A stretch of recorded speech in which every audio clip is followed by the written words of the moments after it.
Hello everyone, চলো আজ তোমাদের সঙ্গে শেয়ার করে নিই ব্রেডের দুটো মজাদার এবং সহজ রেসিপি। এটা বাড়িতে থাকা উপকরণ দিয়ে খুব সহজেই বানিয়ে নেওয়া যায়। একটা হলো ভেজ স্পাইসি টোস্ট আর একটা হলো শ্যালো ফ্রাই ব্রেড কাটলেট। এবার এটা বানানোর জন্য কি করতে হবে একটু দেখে নিই। এবার একটা বাটিতে আমি নিয়ে নিচ্ছি কিছুটা ক্যাপসিকাম কুচি, 2 চামচ টমেটো কুচি, 2 চামচ পেঁয়াজ কুচি, 2 চামচ গাজর কুচি আর 1 চামচ কাঁচা লঙ্কা কুচি। আপনারা যদি ঝাল পছন্দ করেন তাহলে একটু বেশি করে নিয়ে নেবেন। এবার আমি এতে দিয়ে দিচ্ছি বড় 1 চামচ চিলি সস আর বড় 1 চামচ টমেটো সস। এর সঙ্গে আমি এতে দিয়ে দেবো স্বাদ মতো নুন আর 1 ছোটো চামচ চিলি ফ্লেক্স। এবার এতে আমি অ্যাড করে দেবো বেসন। এখানে আমি 6 চামচ বেসন নিয়েছি।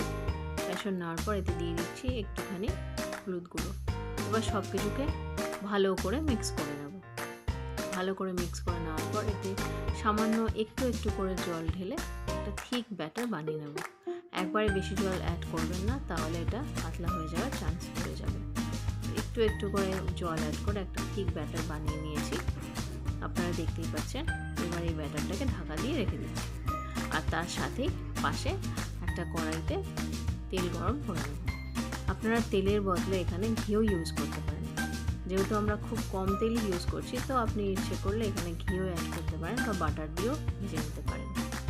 তো দেখুন এই তেলটা গরম হয়ে গেছে। এবার এতে আমি যে ব্যাটারটা বানিয়েছি সেখানে একটা ব্রেডের পিস নিয়ে সেটা ভালো করে মাখিয়ে নেব। এবার ব্রেডটা ভালো করে এই ব্যাটারে মাখিয়ে নিয়ে আমি এই তেলের মধ্যে দিয়ে দেব। যখনই আপনি এটা ফ্রাই করবেন আপনাকে ধ্যান রাখতে হবে যেন আপনার গ্যাসের ফ্লেমটা মিডিয়ামেই থাকে এবং এটাকে আপনাকে একটু সময় ধরে ভাজতে হবে। যেহেতু বেসন এখানে দেওয়া আছে, তো একটুখানি রান্না হতে সময় লাগবে।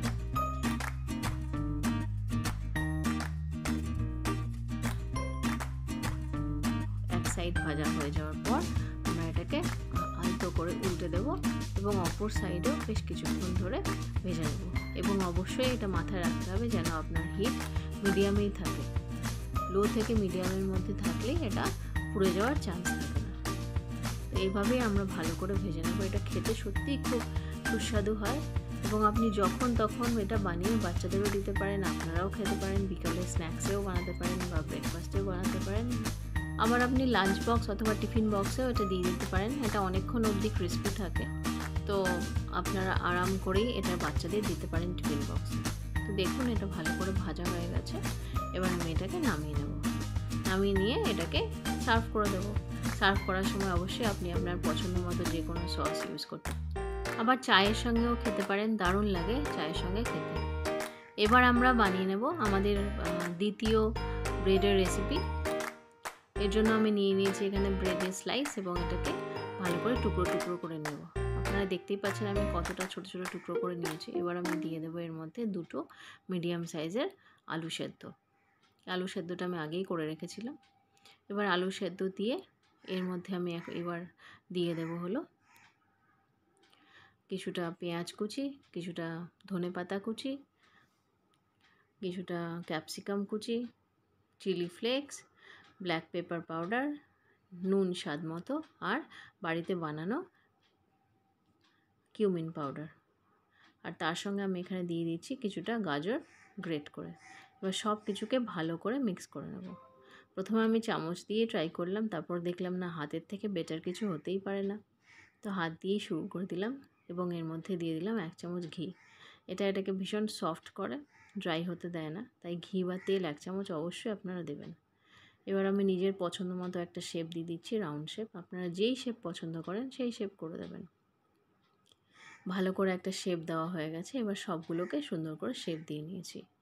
এবার আমি তাওয়াতে নিয়ে নেব বেশ কিছুটা তেল অথবা ঘি, আপনার যেটা পছন্দ আপনি সেটাই নেবেন। তারপর আমি যে টিক্কিগুলো বানিয়েছি সেগুলোকে এখানে প্লেস করে দেব এবং মিডিয়াম আঁচে এগুলোকে আস্তে আস্তে করে ভেজে নেব। যেহেতু আমরা এগুলোকে শ্যালো ফ্রাই করছি, তো আপনাকে এগুলোকে একটু নাড়িয়ে চাড়িয়ে ভালো করে ঘুরিয়ে ভাজতে হবে। সাইডগুলো ঠিক এভাবে ধরেও আপনারা ভেজে নিতে পারেন। যদি আপনারা বেশি তেলে ভাজেন তাহলে এত প্রবলেম আসে না, কিন্তু যেহেতু আপনি কম তেলে ভাজছেন তো আপনাকে একটু নাড়িয়ে চাড়িয়ে ভাজতেই হবে। এবার আমি ভাজা হয়ে গেছে দেখতেই পাচ্ছেন, সবগুলোকে নামিয়ে নিলাম। আপনার কেমন লাগলো আমার এই দুটো রেসিপি অবশ্যই আমাকে কমেন্ট করে জানাবেন। Thank you very much.